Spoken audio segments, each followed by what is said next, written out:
My name is Alexander Dalton, and I'm a 17-year-old youth mental health advocate and LGBTQ plus rights advocate. I'm from Melbourne, Australia, and today I'm here to tell you a little bit about my story. So, when I was 11, I started having mental health issues, mainly depression at that point, really low moods, wasn't really engaged in or interested in anything that I'd previously been into. Uh, just all round recluse. I would come home from school and be in my room the entire time until dinner, come and eat dinner, and then go back. I don't even really remember what I was doing, um, other than self harming, which wasn't all the time, but it was the only thing really that I remember from that period being really prominent.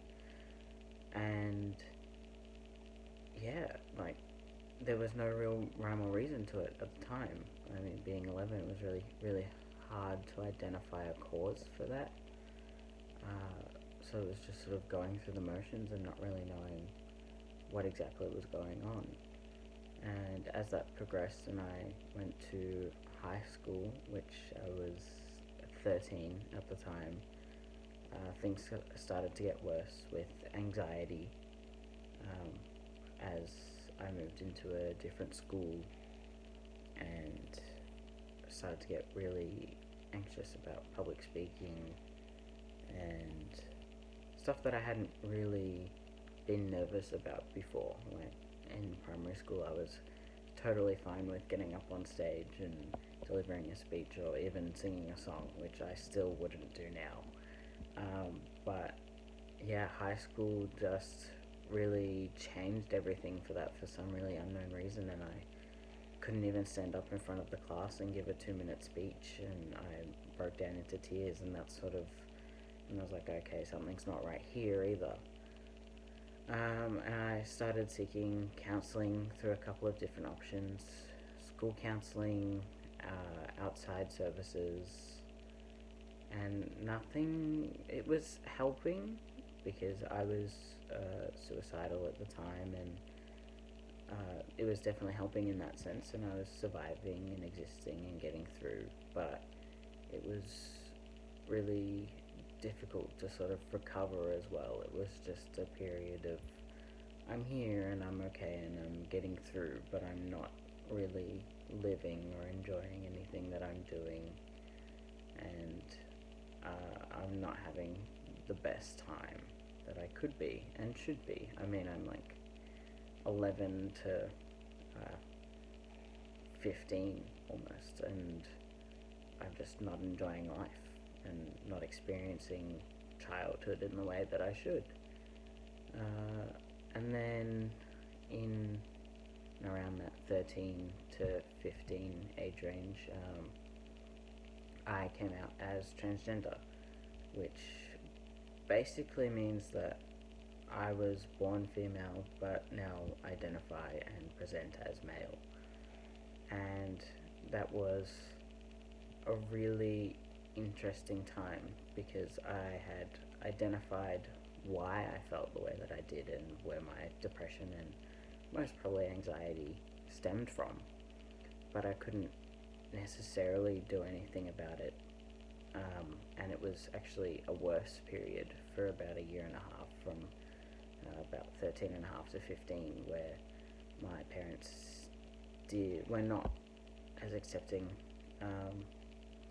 They didn't kick me out or anything, thankfully, but they were very much, I wouldn't be able to do anything transition wise until I was 18, which at that point I knew that I probably wouldn't make it to 18 if that was the case.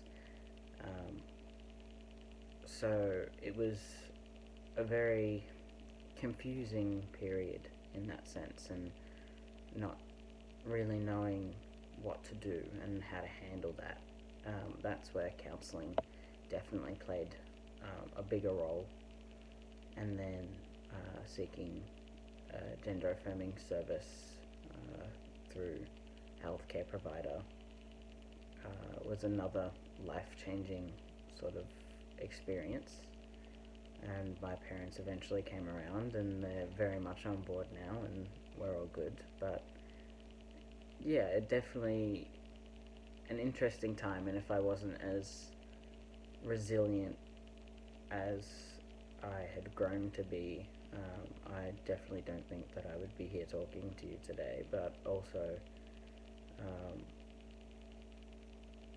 I don't know. I don't think there was ever going to be an option to back down from who I was in that sense, because it was either this is the way that I have to live my life and be true to myself, or I will not exist anymore. And that was pretty clear cut. It wasn't really oh, maybe I can do this. It was for a little while. It was, I can do this for a couple more months, but how long, really? How long can I truly do this for? The answer was not until 18. I knew that for sure. So it was definitely an interesting period. But I guess the takeaway from that is always to be true to yourself and who you are, because I was, and now I'm here talking to you all the way across the ocean from Australia, and happier than I've ever been, with more opportunities than I've ever had, on the cusp of 18, and really looking forward to a future that I never really could have imagined, both in prospects and what I hope to do, but also just in general, because I didn't think that I would be here. And I am, and I'm really excited for everything that comes with that now, when if I hadn't stayed true to myself, I know that I wouldn't have been. So stay true to who you are, and everything will turn out okay in the end. Thanks. Bye.